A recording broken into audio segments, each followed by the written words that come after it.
Ngayon ay meron pong nakakagulat na pagsusuri ang lumabas tungkol kay XRP. May analyst na nagkumpirma kay XRP sa naging landas ni Amazon noong early 2000s. Ang tanong ngayon, posible bang sundan ni XRP ang parehong ruta na nagdala kay Amazon mula $5 hanggang $200? Maraming members ng XRP Army ang nabigla sa ideyang ito dahil kung totoo, maaari itong magdala ng napakalaking pag-angat sa presyo ng token sa mga darating na taon. Kaya ayan po ang siyang ating pag-uusapan sa video na ito. Pero bago po tayo magpatuloy, ay pakibasa na lamang po muna ang disclaimer dito po sa ibaba ng ating screen. At ayan, paano po ba kinumpara si XRP kay Amazon?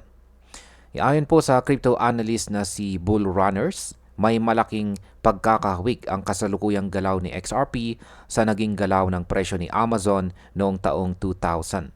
Noon si Amazon ay tumagal ng halos 3,800 days o mahigit 10 years bago tuluyang nakabasag or bago po niya nagawang basagin ang kanyang dating all-time high. Pagkatapos noon, ginamit ni Amazon ang dating resistance bilang support at dito na po nagsimula ang matinding rally pataas. Sa market impact, kung totoo ang comparison na ito, ibig sabihin ay nasa yugto pa lang ng mahabang consolidation sa XRP. Kapag nakalusot po siya sa kasalukuyang resistance at ginamit niya ito bilang support, pwede pong magsimula ang kanyang malaking rally na katulad ng nangyari kay Amazon. Ngayon ay ano po ang tinatawag na cup and handle formation. Ayan, ipinakita po ni Bull Runners na ang chart ni XRP ngayon ay kahawig ng isang malaking cup and handle pattern. Ayan, meron po siyang binahagi dito na isang video. Ayan, pero mahaba po kasi yung kanyang video. Pero alam naman po natin siguro kung ano ang cup and handle pattern kasi ilang beses na rin po nating napag-usapan ang tungkol sa pattern na yan. Kaya yan, sa trading, ang pattern po na ito ay madalas na nakikita bago magkaroon ng breakout. Ganito rin po ang nangyari kay Amazon noong mga early 2000s. Kaya nagtagal muna sa consolidation bago siya nagkaroon ng tuloy-tuloy na pag-angat. Sa market impact, ang ganitong pattern ay nagpapahiwatig po na malaki ang tsansa ng bullish breakout.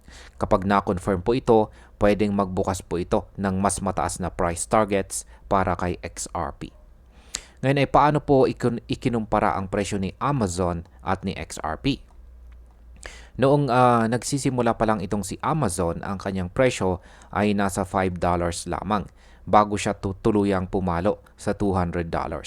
Ngayon sa XRP po ay nasa paligid ng $2.70 na presyo.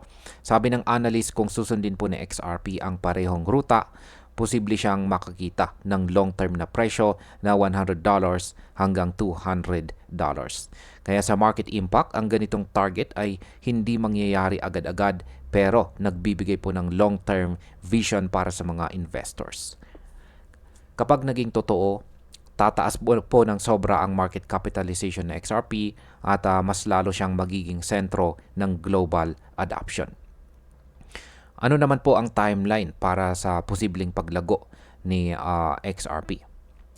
Binanggit din po ng analyst na si Amazon ay inabot ng halos 15 years bago siya tuluyang lumipad. Kung ikukumpara po natin kay XRP, ang panahon mula 2010 hanggang 2025 ay parang yugto ng paghahanda pa lamang. Possible raw na makita natin ang malalaking resulta mula ngayong taong 2025 hanggang 2030 kung magpapatuloy ang adoption. Sa market impact, para sa mga matagalang investors or long-term investors, ito ay malinaw na sinyalis na kailangan natin ng patience or mahabang pasensya. Hindi po pwedeng umasa sa overnight gains dahil ang tunay na rally ay posibleng makita lamang sa susunod na dekada. Ano naman po ang realistic short-term targets para kay XRP? Bagamat malaki po ang long-term vision, nagbigay din ng mas conservative outlook si Bull Runners. Sabi niya, sa current cycle na ito, ang realistic target ay nasa pagitan po ng $5 hanggang $30. Pagkatapos nito, possible raw na magkaroon po ng crash or pagbagsak bago pumasok sa panibagong adoption phase. Sa market impact, ang $5 hanggang $30 na target ay kayang makuha kung magkaroon ng malakas na institutional adoption at liquidity inflows ngayong taon. Pero kailangan ding maging handa ang mga traders at investors dahil posible pong bumaba ulit ang presyo matapos ang rally. Ngayon ay posible bang mas mabilis ang galaw ni XRP? Binanggit po ng analyst na pwedeng magulat ang lahat dahil minsan ang market ay nagkakaroon ng biglaang liquidity injections na nagpapabilis ng rally. Lalo na kung may bagong adoption galing sa mga bangko or kung lumawak ang gamit ni XRP dahil sa ISO standards.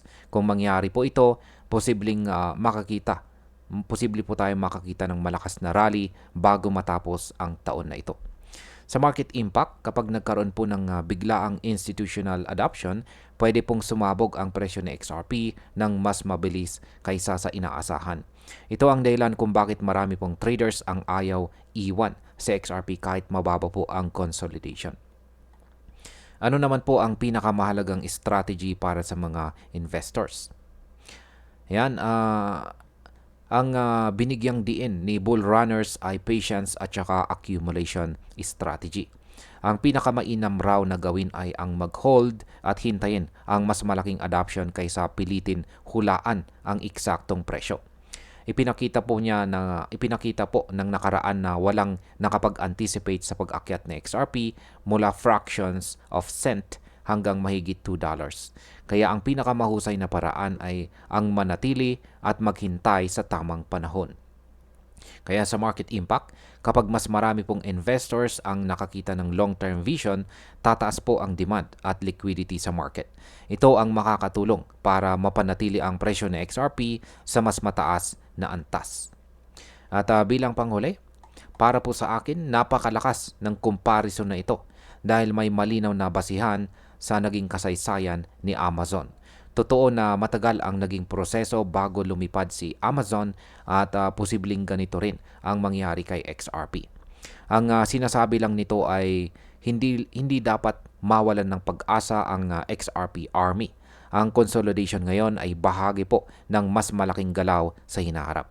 Kung susundin po natin ang teorya, si XRP ay maaring umabot ng $5 hanggang $30 sa medium term at posibleng higit pa sa $100 sa long term. Ngunit hindi po natin dapat kalimutan na mataas pa rin ang risk sa crypto market. Kaya ang pinakamainam po na strategy ay ang magkaroon ng patience at manatiling updated sa institutional developments.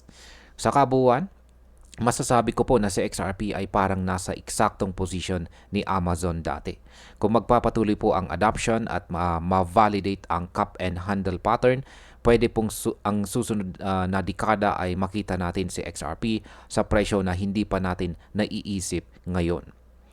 Dahil hanggang dito na lamang po tayo sa video na ito mga ka-crypto. Marami pong salamat sa panonood. Ingat po tayo lagi at God bless po sa ating lahat.